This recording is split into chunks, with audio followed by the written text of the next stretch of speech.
What's up, fellow gamers? Welcome to my Cyber Knight's Flashpoint Soldier class guide here.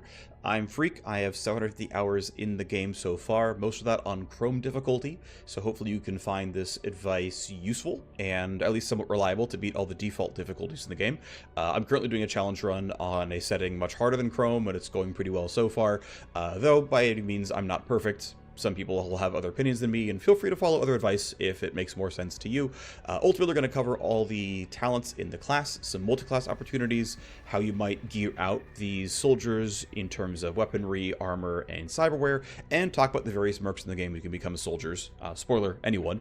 And who you might want to choose overall. So we're going to go right to left on the opening talents, and then go down each of the individual trees themselves. So first up is Overwatch, and this is one of the, I would say, maybe 3 talents where if all you do is multiclass and a soldier for this talent, it's very reasonable. Overwatch is very, very good. In Cyber Knights, if you land your shot during Overwatch, you will almost always end that enemy's turn outright. Also, Overwatch costs 0 action points, and so you just have access to an almost on-demand stun that you've got to make an accuracy roll for. And additionally, beyond that, some high-level enemies can, in fact, shrug off that stun effect from an Overwatch and keep going, but you can hit them a second time, and they might not shrug it off the second time. This is very, very good. It comes with 2 charges out of the gate. You can get a 3rd charge right away. You can drop the cooldown to 4 turns, which is kind of nice. I would not bother grabbing a little bit of extra damage. Keep in mind, this, especially this one for 5%, that's, I mean, incredibly silly. What it comes down to is Overwatch is really, really good as utility, but it does not shoot from your assault rifle or whatever in full auto. It's only going to be burst fire, and so for the most part, the damage of your Overwatch talent doesn't really matter. But if you want to, for example, increase the firing angle, and by the way, this damage here is actually even more incredible. The firing angle might be helpful if it's like, oh, enemies coming from multiple sides and I'm storing up multiple shots, right? Worth noting that if you save a lot of AP, you can get multiple Overwatch shots stored up.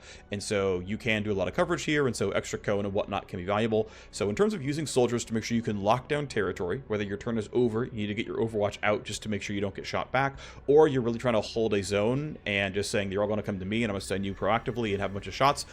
All that is very, very reasonable. The soldier's Overwatch talent is just truly very, very, very strong, and I would say pretty much always worth learning, and it's also worth multi-classing for. Iron Grip is also very, very good, even just out of the box. It's only available in 1 in 3 turns, but, you know, let's say you ran, 4 action points worth to get into range, well, bam, you can undo all the recoil from running and get 12 of it back. Recoil is straight up additive hit chance reduction, so if you had 70% chance to hit, with 10 recoil, you'd have 6% chance to hit. And so this, you can kind of read it as gain up to 12% accuracy for what might be the entire rest of the turn, as recoil accrues additively throughout time. Now, that said, if you're staying in a single target type of attack, like burst fire on a full auto weapon instead of going full auto itself, you will nullify further attacks in the same target. You will nullify recoil from further attacks on the same target, so it's not always going to be 12 accuracy for the entire turn, but it's very often going to be close to that. And additionally, 10% ballistic as extra pure damage is incredibly strong. You can sometimes read this as deal 40% more damage this turn, which is an incredible line of text for 0 action points. When you consider that it also says also hit 12% more of the time, that's an incredibly large amount of damage. Now, my recommended setup here is grab the 2nd charge, then grab the bottom row. To get % recoil generation, drop the cooldown to 2, and get another 10% ballistic as pure. What it means if you grab all this, by the way, I'm just going to kind of learn them so you can see the numbers here. No matter what you did for your first shot, you're going to recover almost all that recoil. 20% ballistic is pure. Again, against a, low armor enemy is only going to be, 25% more damage in actual practice. It's still 25% more damage. That's pretty sweet, all things considered.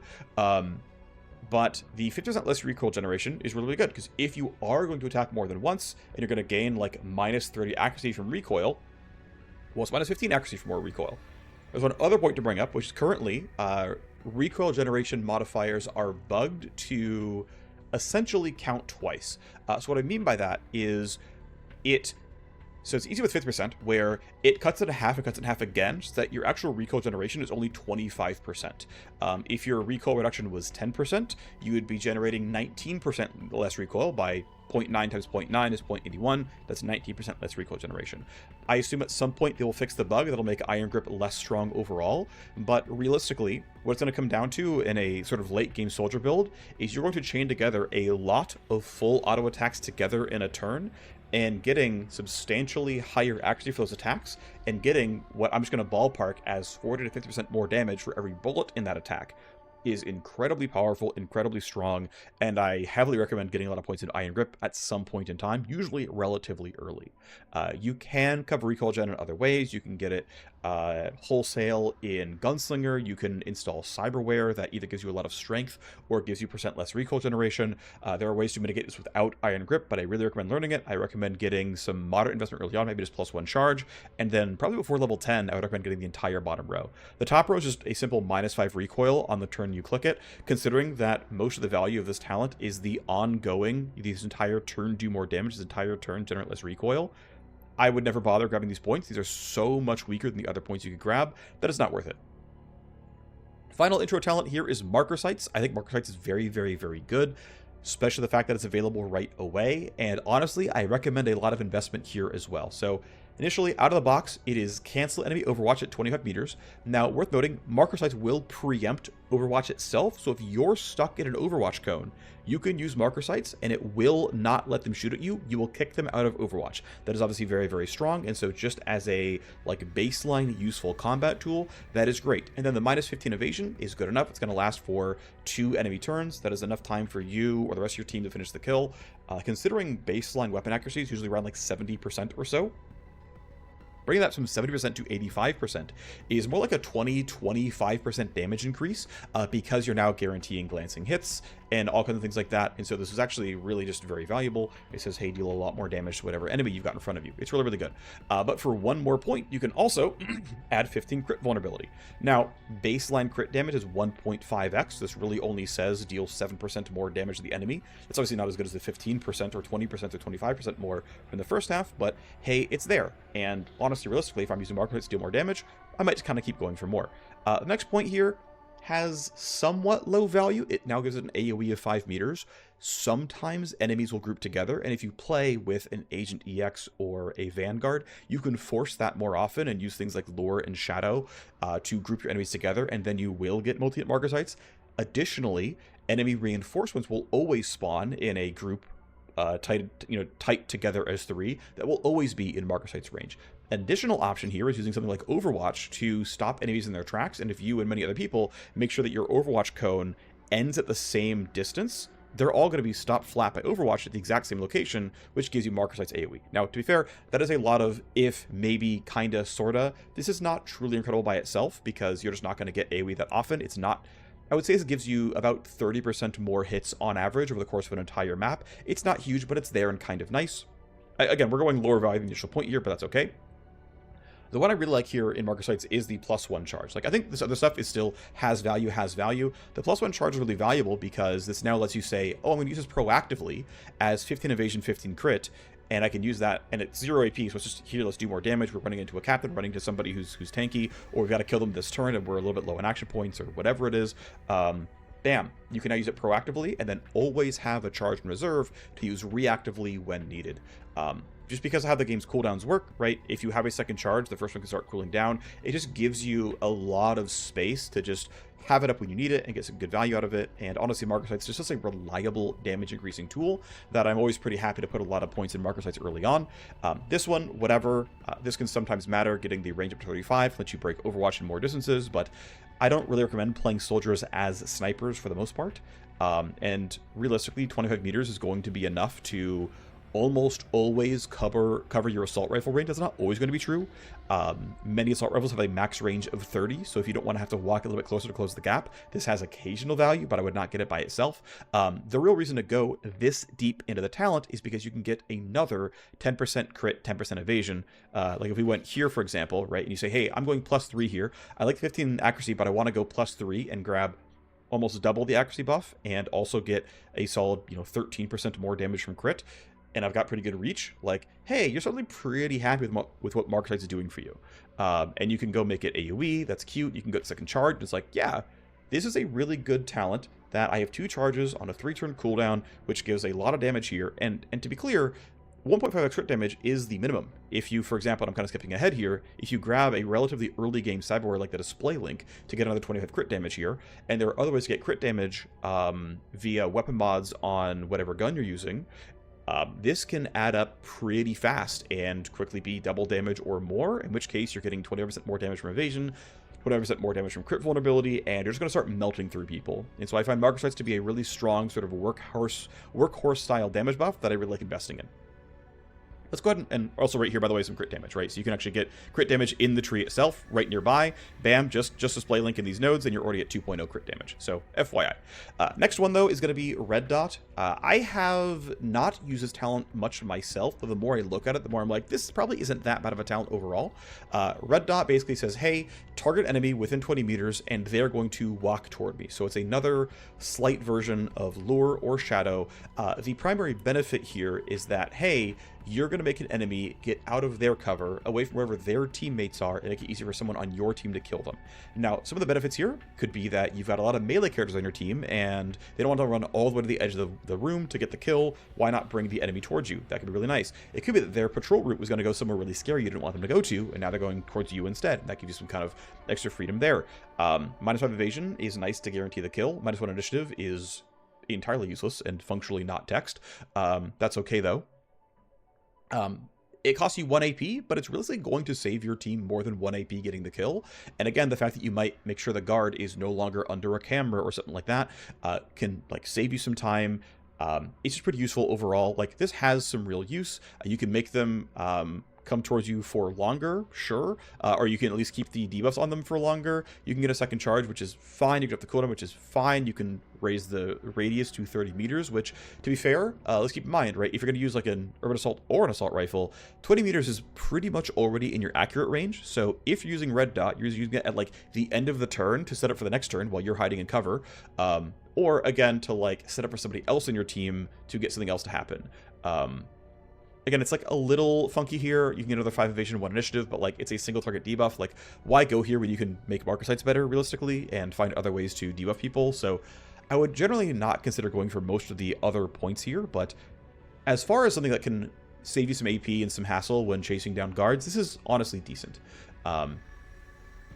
We go to the left-hand side here and look at Coordinated Charge. This is a pretty solid talent. The only downside is it's kind of out of the way.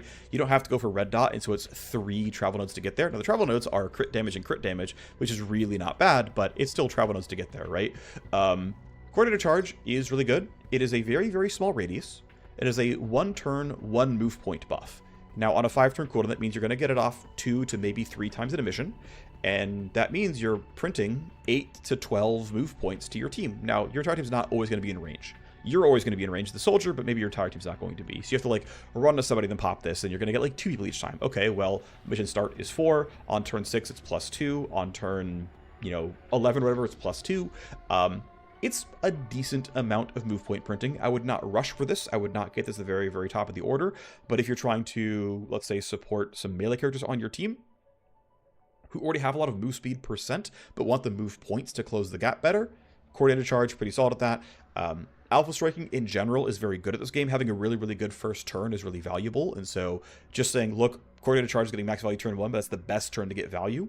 That's really helpful. If you're playing pure combat missions like battle strikes in sieges, where the enemy is going to, start the first turn aggressive, ready to fight you, you go first initiative. The more reliably you can kill more guards than get to cover, the better your chances are in the mission. Turn 1 move points is still pretty solid overall. And again, the travel nodes aren't too bad. Now, you can get +10 move speed twice, considering that your team is now going to have 7, maybe 10 action points in the first turn, because it's probably turn 1 with your Cyberknight using Tactical Surge. Okay, well, 20% move speed on my 10 move points, or 10 total AP, is going to be a solid, like, 1 or 2 AP by itself as well in a lot of cases. And so the investment here can be pretty solid. I would not bother going and giving my team +3 initiative. It is very hard. Keep in mind, by using the ability, you yourself already have had your turn, so your initiative's already up. That said, initiative always bleeds over to the next turn, and so this is going to give you and your team 5 initiative for turn 2 as well. So turn 1 didn't go perfectly, turn 2 is also going to look good. Okay, that's like a real consideration there, but you know, with the radius being pretty small and kind of hard to increase, it's +5 per bit here, so it's a 20-meter radius talent, which just isn't that good.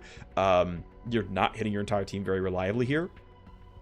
You can consider this, but realistically, I would probably stop at just the plus move points.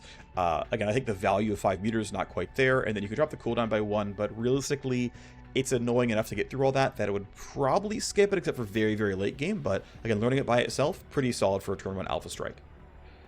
Blast Radius is next up. It is a passive talent that affects all thrown items like grenades and shock mines, and you can throw them 3 meters farther away. You can add more stuff to it by saying you can increase the AoE by a meter and the damage by 15%. You can further increase the throw range to 5 meters. If it has a duration, you can increase that by 1. So smoke grenades and shock mine stuff, you're going to stun for a turn longer. You're going to have smoke for a turn longer. That can be kind of wonderful. If you want to further increase the range, it's here. You can basically just, throw them really, really, really far, right? You get plus, what is this, 8 meters total? That's pretty sweet. You can get a total of 40% or 35% more damage. That's pretty sweet. I find that grenades are not a worthwhile combat tool, ultimately. I think shock mines are very, very good. I think smoke grenades are very, very good. I think concussion grenades are good in a pinch when you need them. But realistically, guards that you need to stun, right, who are like in range of you already, well, they're already in base like stun range for the most part. Or if they're going to walk up to you and you need to stun them, well, shock mines can just live on the ground and you'll stun them when they come up anyway. And so you don't really need that. And then as far as actual damage is concerned, I would rather spec into having a stronger assault rifle, it's, you know, stronger urban assault, whatever, with all the other damage talents in the tree. So I can't truly recommend Blast Radius very much for you, but, you know, just by itself, throw guns 3 meters longer, you could. I don't really recommend it. There's some stuff here to like, but there's so many other good soldier talents that I just don't find it's ever quite worth it. Next up is Entrench. Entrench is pretty cool. This is one of a couple of defensive talents on Soldier. You designate a circle on the ground. It does cost you an action point, but your team gets 20% built-in armor, which is armor that will affect pure damage, and 15% cover bonus, which is 15% reduced chance to be hit if you're in cover. You can further increase the benefits here by giving another 5 cover bonus, also letting your team ignore 5 recoil, but dropping your move speed, which to be fair is not a huge deal considering that you're probably going to sit it out behind cover and fight back. And then you can do that again for 25 cover bonus, minus 10 move speed, ignore 10 recoil. Now, to be fair, giving your team ignore 10 recoil is pretty useful if they're shooting full auto guns themselves that don't have iron grip, things like that. It's there. I'm not going to say it's terrible. If you want some, you know, some pretty solid ways to keep your team really healthy, that's pretty reasonable. You could throw the circle farther away. I think you generally shouldn't need to do that. I think you're probably going to all be camping sort of in similar cover, but you might, you know, might care about this. You could have the cooldown to 4, sure. You can make the radius itself larger. Again, I don't think you tend to need either of these, but it's on the way to getting the plus stuff here, so it is what it is. Then you get a second charge in case you really want to make sure that you're feeling good about this, because it's a baseline 2-turn duration, so keeping it to a, you know, functional 4-turn duration, which then becomes a 6-turn duration based on recharge rate.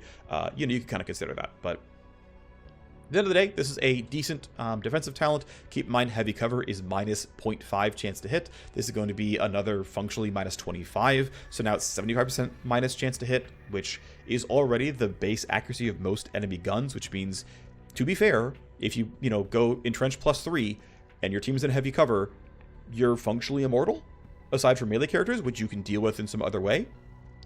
I'm not going to really hate on functional immortality, but you can also play to just kill everyone in the first turn, and that also, you know, kind of works. Final talent on the left-hand side tree is Roll With It. This is straight up just take less damage. Passive trigger, 4-turn cooldown. You can't get more charges, so you can get it down to 3 and down to 2. You can make it go down to 60% less damage, and then 75% less damage, and then finally 100% less damage. So if you want to spend, and it's going to require you at least 1 travel node here, they can go 1, 2, 3, 4, 5, 6, 7. If you want to spend the 8 total points, you can say, hey, once every other turn, I'm immune to an attack. Now, many enemy types in the game can attack twice in a turn. And again, it's only every other turn you block 1 attack. But there will also be plenty of cases where you do only get hit the one time, or they attack at you twice, but the first one misses, the second one hits. Like, those are all reasonable situations to exist in. And so if you're playing some kind of a tank setup here, you're right up there. You can roll with it. You can take the investment, and yeah, it'll give you some pretty good durability. It's going to path right out from Entrench, not be too bad to reach. Again, I don't typically go for durability talents, but it's there, and I'm not going to say it's terrible, because it will fully block an attack, and that's fine. We go up the middle tree here. Strength and full auto damage on the left-hand side, will and HP on the right-hand side, and then tech, ignore recoil, strength, full auto damage, and more of the same up the middle. We start with covering fire. So covering fire, straight up, whether you hit or miss, doesn't matter. You're dealing enemies with minus 25 all accuracy, minus 1 action point, minus 1 move point, and it will last for 2 of their turns. If their turn is already over, it'll last for quote-unquote 3 turns. It'll last for 2 of their actions. The typical guard AP setup is 4 AP, 2 move points. Guns like SMGs can, much like you can with SMGs and pistols, shoot for 2 AP and then 1 AP, and so this will... depending on the gun, it may not remove one of their attacks. For many of the guns, it will, but like snipers cost 3, and they have 4 AP, so they're going to have 3 AP, so they're going to shoot once. If they have an assault rifle or an urban assault rifle, this will remove 1 attack from them, unless they're going to shoot full auto, then it's no change. And of course, they can't close the gap nearly as far as well. Now, it's worth noting, of course, that by shooting at them full auto, they are by definition now going to be alert, and they're going to be able to, kind of try to run you down. But minus 1 of accuracy is a pretty good debuff to make them harder to hit you. Dropping their initiative has very, very, very low value. It can make the difference in terms of like one of your teammates being able to open up on them, sure, but relatively unlikely to really matter. You can drop initiative by 1 again. You can get rid of both of their move points, so all they have is 3 AP, and you can come here and drop their move speed by 25% as well, which, again, if you have some guards who have 3 AP, no move points, and minus 1 of accuracy, okay, well, they can run to cover poorly. They can shoot at you and stay in the open and not feel good about it. I mean, they also might be, in cover themselves, but hey, minus 1 of accuracy is kind of nice. But it's worth noting that if all you want to do is make them deal less damage, the baseline talent is minus 1 AP, minus 1 of accuracy. And over the course of the next 2 turns, you're probably going to be killing them already, so plus duration, not that important. Dropping the cooldown to 2 is cute, because now you can permanently chain covering fire forever on them. If you are caught in a big, like, long-term standoff, okay, right. Again, you can grab Entrench for 15 to 25 cover bonus. You can grab Covering Fire for minus 25 accuracy. You can stand in high cover for 50% minus accuracy. Again, you can become literally immortal to ranged attackers here with the tools here.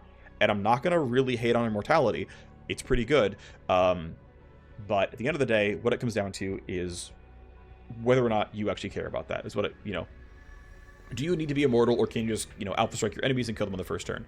But I think baseline Covering Fire works pretty well. From my experience, even in more hectic combat missions where I would actually have use for this talent, I would probably still not bother going for more than just the baseline here. Fine, let's move on. Let's talk about left-hand side, which is Splat Pat. Make a full auto attack, and it has a 10-degree increased firing angle that will occasionally mean deal double damage, or close to that. It's going to depend on what kind of weapon you got going on. If you've got a basic assault rifle, they have 4 bullets, which you can put 3 into one guy, or 2 each into 2. If you have a high-level assault rifle, they have 6 bullets, okay, 3 and 3. That can mean double damage. Okay, fine, to be fair, a talent that says deal double damage once in a while. Pretty good talent, don't get me wrong. If you're running an urban assault, and especially a high-level urban assault that can have like 12 bullets in it, you can hit 4 people fully effectively. Those full auto cones are already incredibly wide, but I can see a world where the extra cone occasionally matters and gives you more damage. The only problem is it's pretty far away. If you're playing for offensive, these aren't bad nodes, right? 3% full auto damage and functionally 2% less recoil from strength aren't terrible, and then you're up here on Splat Pat. If you want to go through Covering Fire, it's also 2 nodes, by the way. If you're going through the right, I wouldn't bother. I wouldn't recommend getting Will and HP, but okay, occasionally 10 degrees is going to make sure you can get whatever you want. Also, if you're running in position, right, if you move 2 move points worth, that's 4 recoil. Okay, cool, you can recover. However, guess what? Splat Pat is on the way from Iron Grip. Iron Grip will pretty much always recover your recoil to 0 if all you're doing is running. And if you're up this far and your first shot was okay, whatever, and I guess maybe you're repositioning for another attack, and you have the AP, which I guess to be fair is possible. Okay, you generated 8 recoil from your full auto. You generated 2 more from running. Okay, fine. Then in that case, Splat Pat's going to generate you the extra stuff, but that's a little narrow for me. Regardless, you can drop the cooldown to 3. You can increase the firing arc to plus 20, then eventually plus 30. That's pretty sweet. Also, by the way, 10% you can generate another 5, mitigate another 5 recoil. Okay, fine. You can also generate 10% ballistic damage, but is 10% ballistic damage for one attack, right? This full auto has 10% ballistic. This turn has 20% ballistic as extra pure, meaning that extra damage fully ignores all armor, which if you're in a late game build is at minimum 40% more off the top, because the weakest guards of the game have 40 armor, and the strongest ones have like 85 or more, which is now doing like 7x damage. So it's not 20% more, it's 140% more by doing 20% ballistic as pure. This is 10% ballistic damage. Less exciting, obviously, right? Bottom here, you can do more of the same, get another 5 recoil, another 10% ballistic damage. So you cap out, you can get something like minus 14 recoil, you can get plus 30 firing degree, you can get plus 20% ballistic damage. This is not terrible. Like, realistically, if there weren't better things in Soldier, I would get this and be like, cool, my full auto has a really wide cone, I do 20% more damage, and I'm going to use it in my second attack on the turn, and by, generating minus 14 recoil, it's going to be really accurate. But we've already got Iron Grip. And so you often just don't need what Splatpat's giving you unless you really, really need the arc, in which case, okay, fine. Next one is Run and Gun. Run and Gun is fine. The difficulty is it's really awkward to remember how to use it. So it's a passive, but it triggers on an action, which is when you move after attacking, you get a buff for 2 turns. It's a good buff, don't get me wrong. It is 10% all ranged accuracy. That's really good. There's really only one... Well, there's more than one, but there's only one other like common accuracy buff in Soldier, and it's Marker Sights. And Marker Sights is going to debuff probably one guard every roughly 3 turns, which is going to be like 3 or 4 times a mission. Run and Gun is a 2-turn long duration with 10 accuracy, which is pretty solid, and a pretty solid 10% ballistic damage. Again, you've got to actually attack once and then move, so if you don't have like a bonus move point from coordinated charge or like a tactical surge or something, you've suddenly broken the ability to go full auto twice in a row. That could be a problem. You could also, of course, go for like a burst fire attack to trigger condition 1, then move 1 move point worth or action point worth, and then shoot full auto. And even though you shot your gun to generate recoil and move to generate recoil, 10 accuracy will cover that somewhat. And of course, if you have Iron Grip, it'll cover it. And in fact, you can do that and then like, Splat Pat and cover it like that will, sort of work there as well if you don't have Iron Grip for some reason. But this is like a decent benefit, right? It's 2 turns of 10 accuracy and 10 damage. The damage for drones, again, is going to matter in like 2% of all of your attacks, so ignore it basically. But hey, it's also going to last for your entire next turn. It's going to last for your entire next turn, so for turn 2, without any setup, 10 accuracy, 10% ballistic damage, that's really good, right? That's like deal 23% more damage for the entirety of your second turn. Again, that's good. Right, you should care about that. You can then make it better by adding 15 crit chance for the rest of this and the entirety of next turn. You can make it better by adding another 5 crit chance, does in the next turn, and also another 10% cover bonus. So you can get 10% cover bonus here, 15-25 here, minus accuracy here. Like, you can be a, like, cover-based evasion tank as a soldier. By the way, here's roll with it, so that the one guy who can't hit you, like the melee person who ran at you and had 1 AP, who wasn't slowed down by covering fire, that attack was fully mitigated here, right? Like, the picture of this, like, well-entrenched soldier who literally can't take damage and is invulnerable, and you don't think the enemy team, like, that is a very real build that can exist that is supported by the talents. The thing is, and why I keep being negative here, is the talents I've not described to you yet are some of the very best talents in the game, and why I'm like, well, this isn't bad, but... okay, the one downside here is the +1 charge is kind of weird, because it says, right, at max, activates once per turn.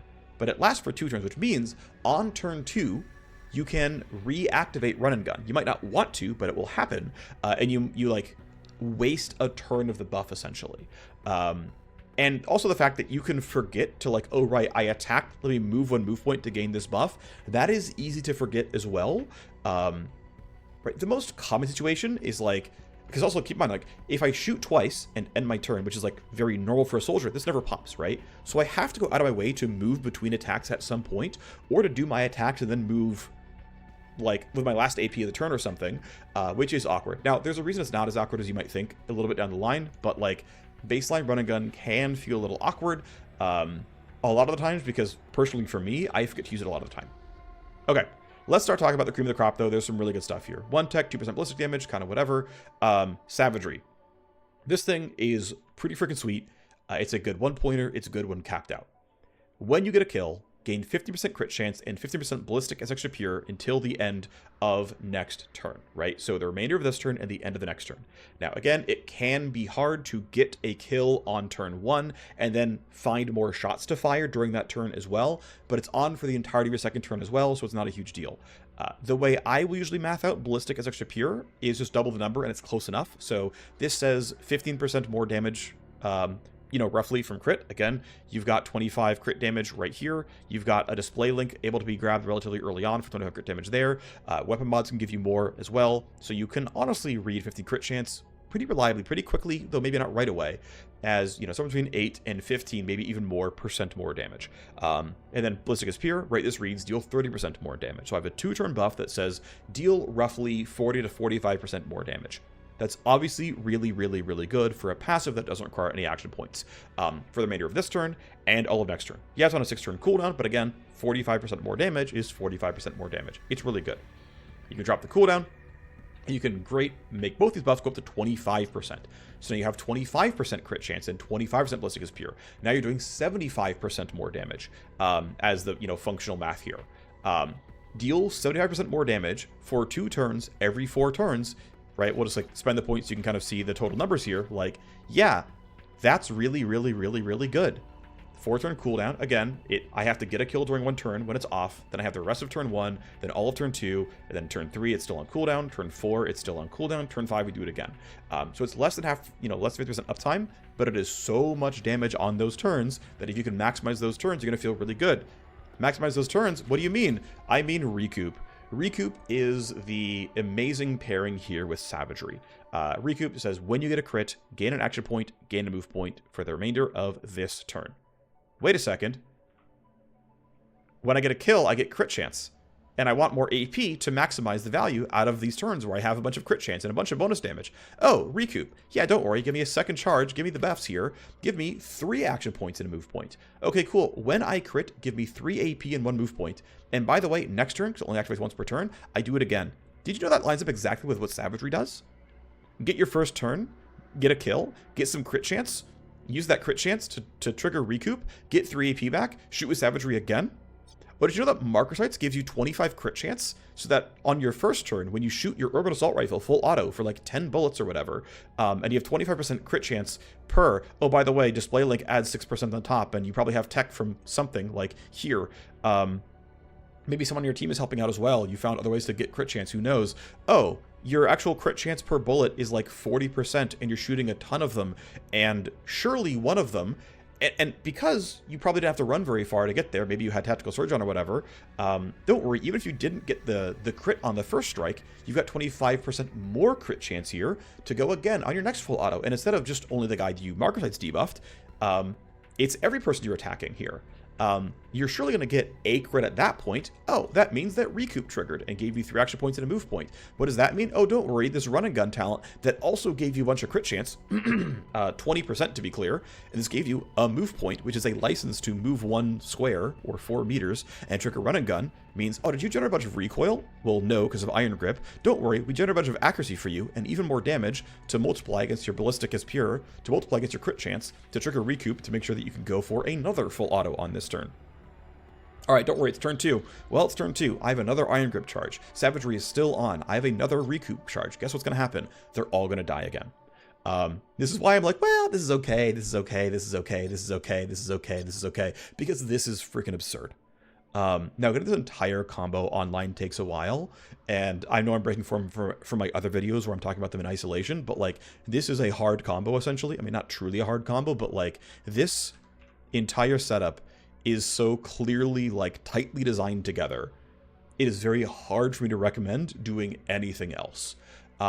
There's more. It's still pretty solid. Let's talk about some other talents here. You can get Strength HP, you can get Tech Ballistic, you can get Reaction Initiative, yeah, whatever. Pop Slot. Rapidly reload your current full auto weapon for only 2 AP. Now, Urban Assaults already reload for 2 AP. If you're using a close quarters accuracy Urban Assault, this doesn't do anything. It is a dead talent that has no text on it. You spend the talent point and nothing happened. Obviously, that is not very good. If you're using an assault rifle, those cost 3 AP to reload. You're spending a talent to save 1 AP every 6 turns at best. That's not a good talent. You shouldn't do that. You shouldn't learn it, right? Coordinated Charge prints 4 AP every 5 turns, and it is proactive. It doesn't require an empty gun. Again, you're not using it with an assault rifle. Now you can drop the cooldown to 4. You can drop the AP cost to 1, and eventually 0. Okay, if you want to spend the 1, 2, 3, 4, 5, plus 6 for loading it itself, if you want to spend the 6 points for free reloads every 4 turns, I mean, if you're out of things to do, and you want to make sure your Savage or Recoup, rampages don't, run out of steam, which, to be fair, to be really fair here, you only get 3 full autos on an Assault Rifle or Urban Assault. You're going to run out of AP, you're going to run out of bullets, and Pop Slot lets you get 1 more attack in during those massive full auto chains, because you're not spending 3 AP reloading your gun. To be clear, that's actually not a terrible idea, considering how much damage comes out of your second turn Savagery Iron Grip combo. Just for that alone, saving 3 AP or 2 AP exactly when you need it, not terrible. What this really is useful for, though, is E-Rifles. E-Rifles especially can come with mods that increase the number of bullets or shots in the full auto, but also increase the action point cost of reloading. Well, Pop Slot doesn't care. It just costs 2 AP or 1 AP or 0 AP. And also on an E-Rifle, you're going to reload more often because it's often only 2 full autos per recharge. And so you're still going to be stuck with this being on cooldown for a lot of the time, but it lets you really go very aggressive on a higher damage E-Rifle and pretty cleanly reload this for only 2 AP and not like 5. And this allows you to actually reload your E-Rifle and still shoot on the same turn, especially for a Savagery Recoup kind of turn where it's like, no, I really actually would like to keep going, please. Now, the Ballistic is Pure is less valuable when you have a high pure damage E-Rifle in the first place, but like, it's still very real, and it's I think, true value, essentially. Again, I would not bother if you're not going for an E-Rifle, but if you are going for an E-Rifle, yeah, actually pretty solid. We've got a Plaster Cross here. Anything with a Burst Fire attack gains 25% Armor Shred. Burst Fire weapons are weapons that have a full auto mode, but you put them in a single target, so E-Rifles, Urban Assaults, and Assault Rifles. The thing is, though, yeah, I'm gaining 20% flat additive armor shred to my single burst fire attack, but if I simply shoot full auto, my functional shred chance is already higher than this. Now, if I spend more points and bump this to eventually 75%, and I come down here and add plus 10, plus 50% ballistic damage, I could, right? I could say, hey, every 2 turns, I've got 75 extra armor shred with 25% extra ballistic damage, but I could just shoot full auto.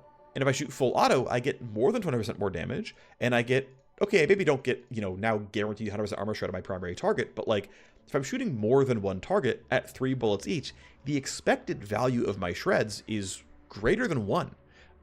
It costs me a 3rd action point, but also doesn't cost me any talents, and I can use things like Splat Pat on it, or whatever, and again, literally deal more damage.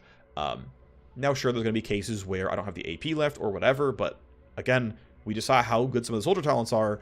I would rather you go into like the incredible like evasion tank stuff here than, weaken your own armor shred chances realistically. That's how I feel about it anyway. Yeah, I just think that these aren't worth grabbing. I think it's a weak talent. Final one in Soldier is Crosshair Lock. Unfortunately, Crosshair Lock actually costs you an action point to use it, which is a little bit weird. However, it does work on your entire next attack. So while Marker Sights can give you 25 crit and 25 hit chance on, to be fair, likely only 1 person forever, well, until they're dead, because 2 turns is enough to kill anybody in the game. Crosshair Lock is giving you 25 accuracy and 25 crit for whatever your attack is.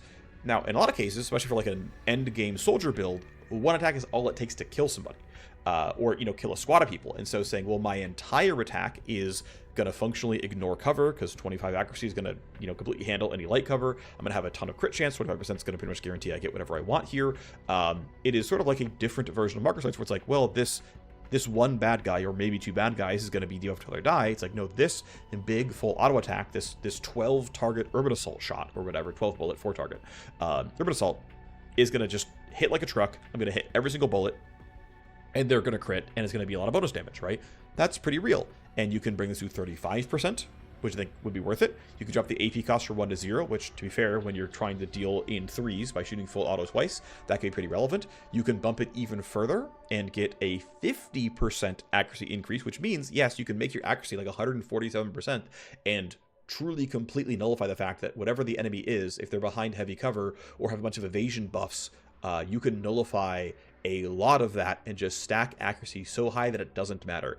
If recoil was going to be a problem, but it's not, because Iron Grip is kind of the GOAT, you can have Crosshair Lock, again, give you 50 accuracy and ignore whatever the hell your recoil was. Also, worth noting out, that Crosshair Lock is any type of attack, right? All the stuff over here didn't care what kind of attack it was.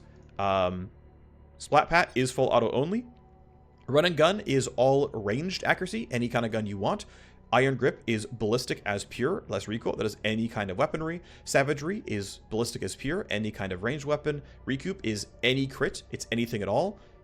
So it's like, you know, we're down to what? This is full auto guns only. This is full auto guns only. That's full auto only. And this is full auto only, right? So these 4, if I recalled correctly, are the ones where it really, really, really matters. Otherwise, it can be any gun. And so you can, for example, use this and make like a railgun or sniper rifle accuracy buff. In fact, you can buff yourself, and if you're, let's say, in Gunslinger, pop this and go and use Gun Kata, and you're buffed for your next attack. And you're going to do a bunch of bonus damage. 10% ballistic is pure. Honestly, really good gravity as well. Now, again, you can get a lot of this from Iron Grip for really, really cheap. But yeah, if you're already up this far, it's like, well, it's not, you know, it's functionally 3 travel nodes over. And these aren't the best travel nodes by any means, don't get me wrong. Or if you really came up like this way for the strength full auto damage and you're already at run and gun, it's one travel node over to Crosshair Lock. And it's like, well, look, it's not a very high investment. 1, 2, 3, 4. You don't have to go for this, to be honest. You don't if you want to. For, you know, functionally 5 points counting the travel node, you say, hey, whatever my first attack is, or whatever the attack I really, really care about, is going to do an absolute absurd amount of damage with 35 crit chance, 50 ranged accuracy, 10% ballistic is pure. That's going to frag some people. And so, right, the entire attack having 35 crit chance, that is definitely going to trigger Recoup, and you're probably going to do enough damage to kill somebody and definitely trigger Savagery. And so again, this class really just feels like all about getting that first kill off the ground and then feeling absolutely amazing once that happens. Let's talk about multi-class options here. So War Machine is now in the game, of course, and so one thing I want to bring up actually is, I would say for most people, actually, Soldier could easily be their second class. Do you have a Scourge who wants to be better at using guns, a Gunslinger who doesn't want to go all the way up to Trigger Vector to have recoil control, a Hacker who needs Overwatch, a Vanguard who wants some damage output, a Sniper who, you know, Nessus isn't cutting it in terms of cutting recoil, which, to be fair, very, very real. I mean, Iron Grip is basically, yeah, I mean, that's, you know, very good as well, or like wants even more Overwatch charges and, you know, can't get enough here after Deathwatch. Agent EX wants recoil control for their aim lock build. Cybersword just wants some move speed, and so goes into coordinated charge. War Machine, just a way of generating some move speed or whatever. All these are very, very real. Ways of handling recoil, handling whatever. You're already getting crits and you go into a Savagery recoup cycle. Yeah, great. You know, depending on what you're going for here, can all be very, very reasonable. As for coming out from Soldier, realistically, I would say that the main one, honestly, is Sniper. The benefit being that coming down all the way here and grabbing Strike Zone JTAC, I know I bring it up all the time, but it's just kind of the best talents. These are ways to further bump your accuracy and crit chance, and keep in mind that, you know, Sniper doesn't require any implants, and so you're going through Deathwatch kind of sucks, but, you know, 1, 2, 3, 4, kind of 5 travel nodes for 2 of the strongest combat talents in the game. It's like, well, what do we have in Soldier?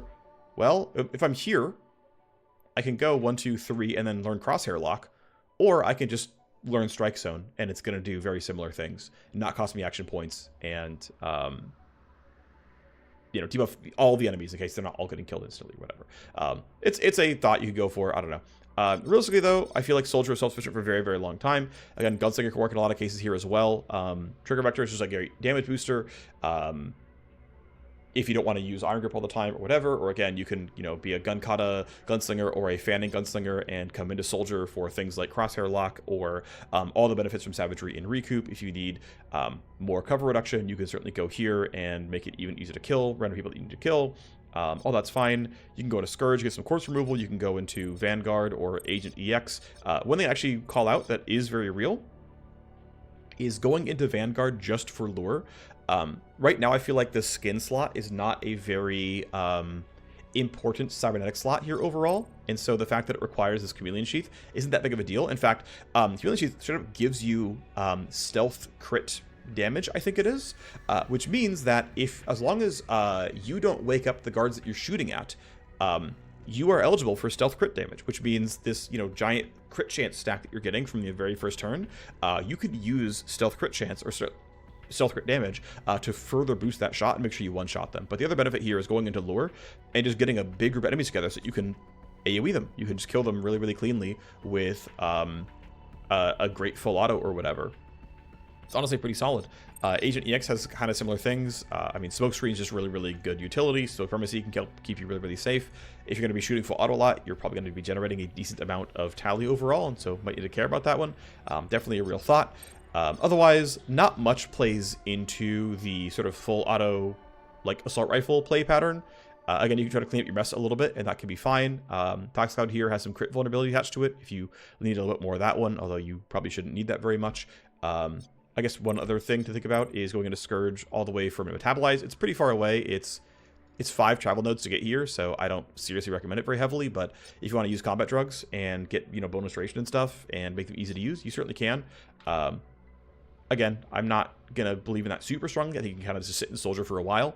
So I've already spent the initial points here. I spent them mostly in order, realistically. I would say, grab the initial 3. I'd probably even go for the whole +5 in marker sites before going into recoup, because until you have a crit chance printer, there's no point to go recoup. And until you have the AP printing, Savagery is actually really awkward to use as well. If you don't have recoil control, you don't have the AP coming out of recoup. It's a lot of effort to try to guarantee your soldier gets the last hit kill, and then has someone else to kill the very next turn. And it's just like very awkward and difficult. Basically, it's learn the basic 3. Grab +5 in marker sites, and then consider going for the +4 in Iron Grip, maybe even just the +1 or the +2. And then to me, I would like path over, grab Savagery, path over, grab Recoup, and then cap out Recoup first.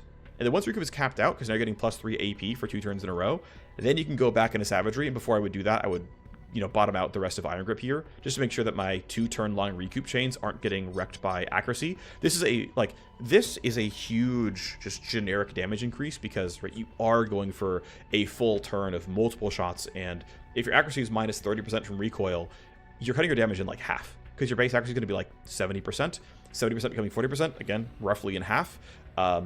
You add the ballistic pure damage, and it's like, look, this literally says deal double damage by capping this out. Your second attack's in the turn, your third attack in the turn deals double, sometimes triple damage.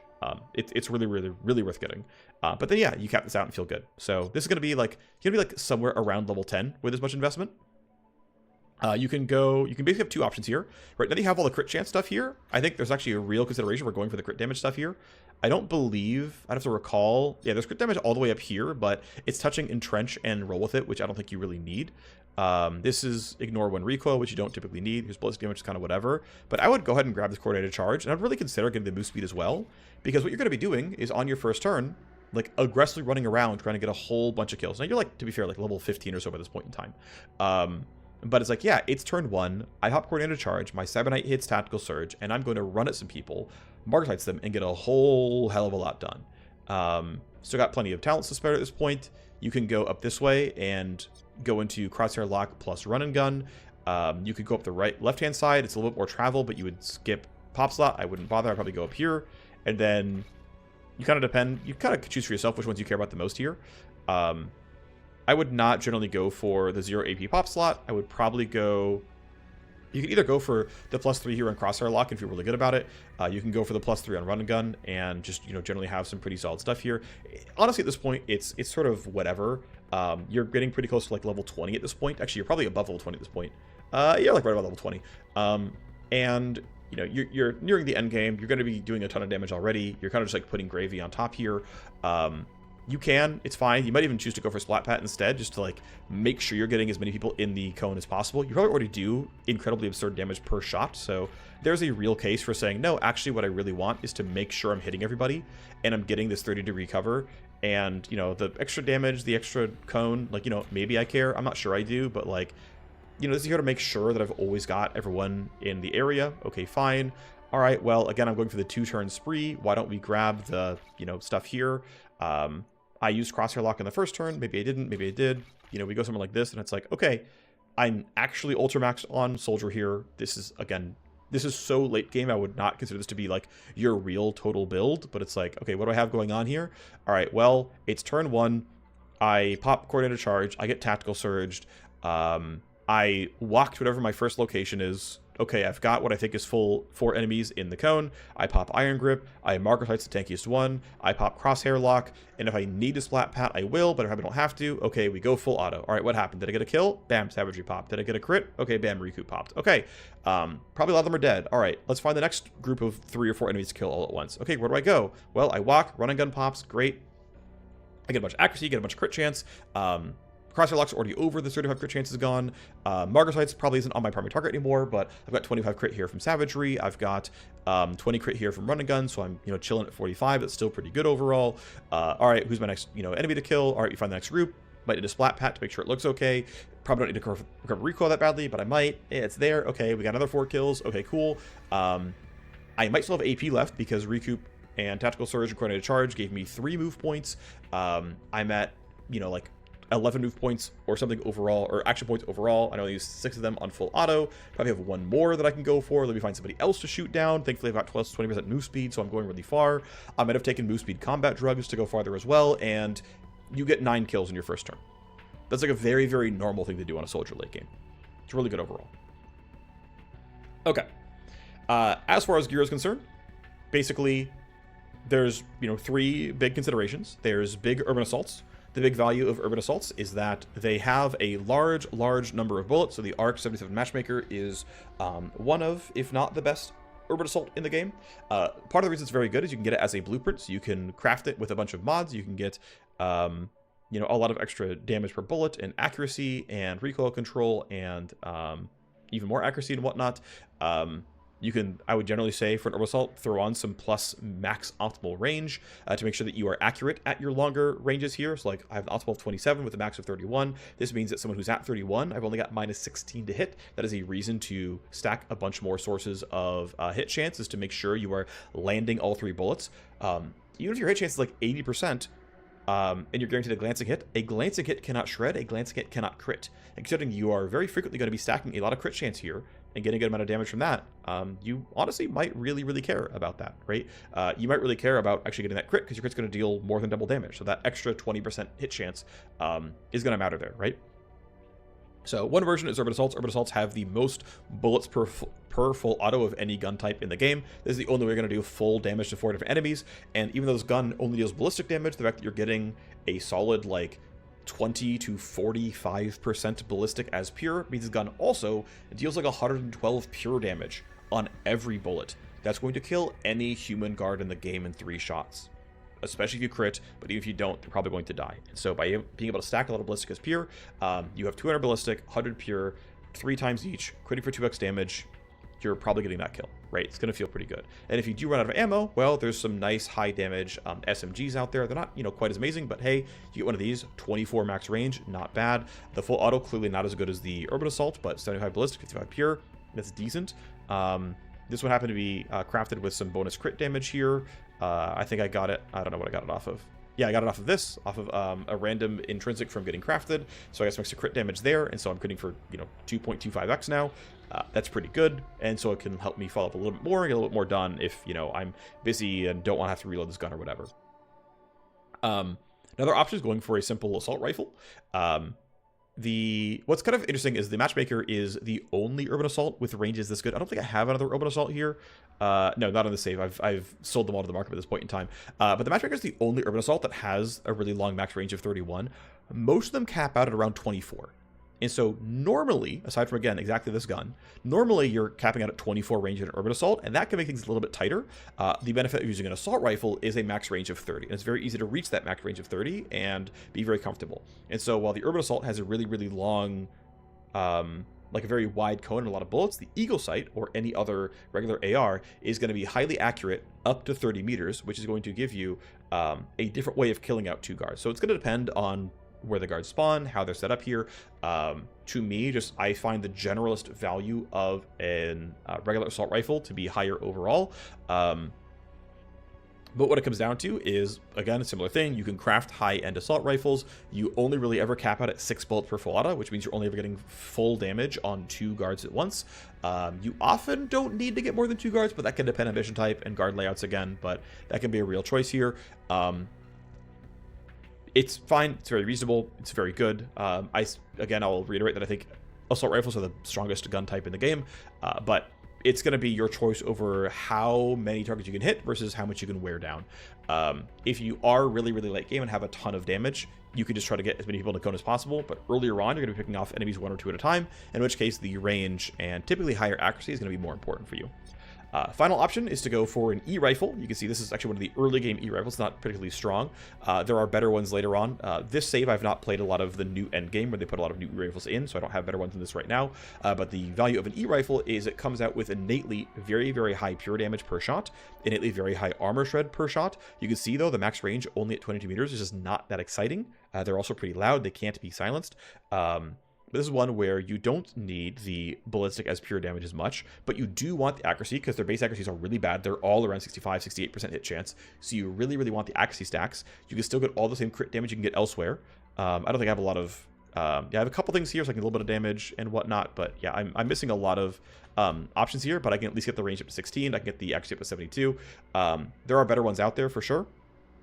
You can get a lot of max optimal off of grips here. I, again, don't have any great ones on this save. But again, you're still going to be capped at that like 22 to 23 range in a lot of these E-rifles, and so it's going to be even shorter than your urban assaults. And again, they can't be silenced, but they're not extremely loud, but they're still louder than the range themselves. But this is one where you're relying a lot more on things like pop slot. You don't need as much the ballistic as pure, but you still want the recoil control, you still want the crit chance, you still want the crit damage, and those are going to be useful. Now, to point out a couple other things. We can talk about, we'll talk about surgery real quick. I think everyone should know how to get a display link. It's really, really good. It's 3% baseline ranged accuracy. It's 6% crit chance, and it's 25 crit damage, which, again, if you're in a soldier, you just can't not get a bunch of crit chance stuff because it's where all the good talents are already. You can go for an arm slot here, and you could rip something out, right? You can get a, let me find someone who's not actually capped out, and it would, there we go. So we can go here. I might not have it. Yeah, I don't have it on the save. Shoot. You can get an implant here that lets you carry 2 heavy weapons. As you can, for example, if you're really, really rich, just carry 2 assault rifles, 2 E-rifles, 2, urban assaults, whatever, and be like, I'm not going to reload. I'm just going to switch guns and keep going. You still got to kit it out very well, but that's honestly pretty reasonable. Like I mentioned, you could go in here and get a chameleon sheath and become a vanguard. You get 20% stealth crit damage for funsies.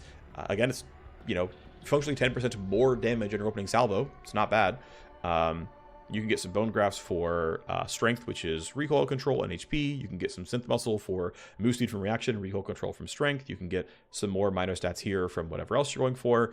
You can wear heavier armor by going into something like this in the lung slot. That's fine. Again, I don't think many of these are super needed, but you can go into something like this and get a little bit of move speed and initiative to make sure that after your first turn, you're ready to go again on turn 2 and always go first. That's fine. That's fairly reasonable. Synaptic Accelerator, also really good. Again, bonus initiative. You're going to come out and kill guards. One thing to point out, by the way, right, is any guard that was not revealed by you at the very beginning of the map will not have a turn on turn 1. So if your opening turn is killing all the initially known guards, then you can basically battle the second wave of guards for higher initiative. And you can, again, get a decent mount here by putting in, again, reflexes is +3 here, fast brain for Synaptic Accelerator +3 here, that's a +6. Coordinated charge, we already mentioned, comes in with a solid, +3 to plus, if you really want to go here, you can, but +2 to +5 initiative, which will carry over into your next turn. Like, you could pretty much guarantee that your soldier is going first on turn 2 as well to continue the Savagery Recoup Rampage. All right, next thing to bring up are the various soldiers in the game. You have 2 on offer at the very start of the game. They are Aitana, who's here. She is very much catered toward using an urban assault or an E-rifle. The Blue Ox Paramill background is +3 close quarters accuracy. Decent stat spread overall. It's totally fine. Comes with grit for health and wound res, which is kind of whatever. Muzzle face, though, is even more close quarters accuracy. So getting, at the start is +6, but as you cap it out, it'll be +9. Yeah, eventually you can get +9 accuracy to an urban assault or an E-rifle. That's really good. It's really helpful. It's powerful stuff overall. Can't hate on it. The other starting soldier, Aaron. Actually, one other thing that comes with Aitana is she has a contact here. So Shaduk is a voodoo doc. He is a relatively expensive doctor, but he is. You otherwise only start with one doctor, and only Aitana and Zasha can spawn with their own respective doctor contacts. They are, like, if you need more doctor beds to heal your mercs, feel free. None of the other ones have splicing, so it's only Dr. Ash early game for 7x splicing. But if you need more doctor beds for treating wounds or whatever else, Aitana comes with an extra one to help you get rid of wounds or pay off injuries a little bit faster. She also comes with a gang boss contact. Wendigo, specifically from recollection, actually we can go double check it real quick. Spoiler sensitivity, careful. You're good. Feel free. It's fine. No spoilers on screen anymore. Wendigo comes in and sells combat drugs and buys armor blueprints. It is not always possible to have somebody who buys armor blueprints early game, and it's not always possible to have somebody who sells you combat drugs early on. Street melt items are covered by your gunrunners no matter what, but these can both be pretty useful. And so that can be something you actually care about as far as an early contact. And then here's Shaduk here, who offers medical treatment, also sells combat drugs. So you have, because you don't need both of them, obviously. A lot of people will buy item blueprints. That's not terribly important. But yeah, he charges you extra for his medical treatment, but it comes in faster. So that can be a consideration for you if you really care. Anyway, the other starting soldier you could go for is Aaron. Sorry, it's not going to be on your screen here. You can always start a new game and go see his all stats. But essentially, instead of having, loud footsteps, whatever, he has bonus long-range accuracy. And if you want to multi-class Aaron into a sniper, he's going to be good for that one. The benefit for him, though, is that he has a corrupt arrowhead officer as his starting contact, which unless you upgrade your Underworld hub and use a token, it will take you a long time to get a Corrupt Securities Insider, and they give you a specific kind of leverage you can't get elsewhere, which is surrounding, like, disabling a bunch of security devices, which is really valuable. So if you're trying to play a stealthier team, Aaron is much better than Aitana because he has a starting contact that can give you some useful stuff there. He also doesn't have super, super loud footsteps. But in terms of pure damage, yeah, I would say go grab Aitana. Feel pretty good about it. You have your close quarters accuracy, and you're going to be killing people with an urban assault. Special mention, because anyone can become a soldier, like the actual strongest soldier in the game is the opening gunslinger, Sid. Sid has a bunch of ballistic as extra pure. He has some light weapons accuracy, and he's actually just really, really good overall because turns out 10% ballistic as pure is a really, really good early game line of text and is actually the strongest one. Now, there are two other soldiers in the game. There is, this one is Haywire. So Haywire, right now, only comes in the game if you have Dade as your starting hacker. They intended for the other starting hacker to work. They picked the wrong background for her, though, and so currently she doesn't spawn any other contacts. I believe, actually, Zasha is also available. Sorry, I take it back. So Dade and Zasha both can spawn this as one of the extra soldiers. Basically, you need an ex-Los Legales background, and if you have that, then he is one of the two early game free mercs that can show up. He is always an ex-Los Hammer. He comes with extra ballistic damage, which is kind of nice. He ignores 2 recoil, which is kind of nice. Okay stat spread overall. This one is randomly rolled. It comes as Door Kicker for strength and close quarters accuracy, Long Shot for tech and long range accuracy. Wait, no, I'm sorry, I'm one line up. Fearsome for pure damage and will. Deadeye for light weapon and long range accuracy, and Bull Built for strength and HP. Now, if you roll Fearsome, it's kind of unfortunate because he comes with innate ballistic damage and then can also roll this kinetic damage one. That said, assault rifle or urban assault rifle plus sword is actually not as troll as it might sound, especially if you're already going to go into things like coordinated charge. It's not unreasonable, and you could in fact go for like a soldier cyber sword setup here, and it's not the end of the world. I know if the soldier talents are okay with melee combat, you can kind of do that. Again, this line is a little bit wasted, and the non-synergy is kind of there. You cannot deal both kinetic and ballistic damage at the same time. But it'll randomly roll. It's not a huge deal no matter what you get, but hey, by the way, I would probably consider Deadeye the best because early game, I think you're often going to be very pistol heavy to remain stealthy.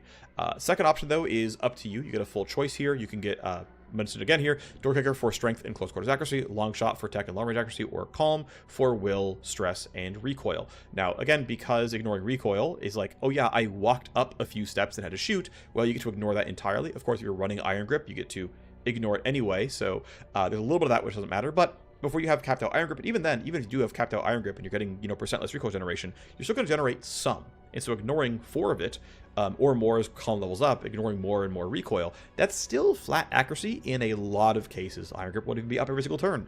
I know that from experience. And so it is a nice sort of generic accuracy increase, which, like, again, you're often going to move for attacking. That is recoil at 2 AP, 2 recoil per AP spent. And again, in follow-up shots, a lot of the case here as well. Ultimately, though, if you end up getting a Deadeye, and you're like, actually, let's go multi-class and be a sniper. Okay, well, Deadeye, long shot plus this, bunch of sniper accuracy, you can feel good about it, whatever. If you do whatever you want, right? It's not a huge deal. As far as recruiting him is concerned, there's also a dialogue to go for like what his background actually was. At the end of the day, I think the best option to go for is you should pick the one where there's somebody from McKellen that hates him. Otherwise, you get a faction bard tag where you're incapable of executing legwork inside of Brave Star territory, or the other faction you could have chosen. If you just chose, oh, there's someone in McKellen who hates me, you don't get a negative tag, and it's just like the mechanically strongest option there. So at the end of the day, like, none of the, like, pick what you want for role-playing purposes, but there's no mechanical interaction with any of the choices you make, any like those backstory interactions, except for if it gives you a tag like this. And again, if you choose that someone at McKellen hates you, there's no tag there, and so it's mechanically the strongest, and again, otherwise choose for role-playing. The final option is you can hire a soldier from the Underworld hub. This is the one and only soldier from the U hub. She comes with ex-Jupiter bodyguard as her background, some HP, some evasion, some initiative, kind of nice stuff there. Stat distribution is fine. I think Will is not the best, but whatever. She also has a randomly rolled first trait here, so she can be agile for reaction, move points, and move speed. Door kicker, which you see here for close quarters accuracy and strength, or bull built, which is strength and HP. So again, another reasonable option to say, oh, I'm going to grab this character and I'm good at short range weaponry, and so give me an E-rifle or an urban assault. That's totally fine. It's very reasonable here. Of course, you don't have to pick that one. And if you get bonus move speed, that's wonderful. I think move speed's great on a character that gets 12 AP a turn and wants to run on the map killing people, right? You get a choice here as well. You can be Calm for will, stress, and recoil, same as what the Low-C Hammer could have gotten. You can get Sleuth for will and legwork, which is what I got. On this save, I had plenty of combatants, and so I just brought her so that she could do legwork for me. Or you can get Reliable Shot, which is plus will and plus assault rifle accuracy, specifically not urban assault. So in a world where you don't roll door kicker, you might want to consider going for Reliable Shot to upgrade your AR accuracy and feel good about that one. That is the rundown on all of the Underworld Hub people in the game. Worth noting that she has some choices here as well as far as what's going on here. None of these functionally matter. She can basically have a lot of friendship with one of your contacts. She can have deactivated Delta Wear that, to be fair, does actually take up one of her slots here. It's taking up an arm slot. Right now, the storyline to reactivate Cyberware does not exist, so it is mechanically disadvantageous. But if they eventually add that, then it's a free storyline and some cool cyberware. Pretty cool. When it eventually shows up, okay, fine. Another alternative is she has knowledge of a black site somewhere, but that mission is not in the game either. And so at least that one doesn't, take up an arm slot that you might care about and a cyberware slot you might care about. But realistically, it's of low importance in most cases as well, so I wouldn't run it too much. All right, that is my rundown on soldiers. Hope you enjoyed it. Thanks for watching. Bye-bye.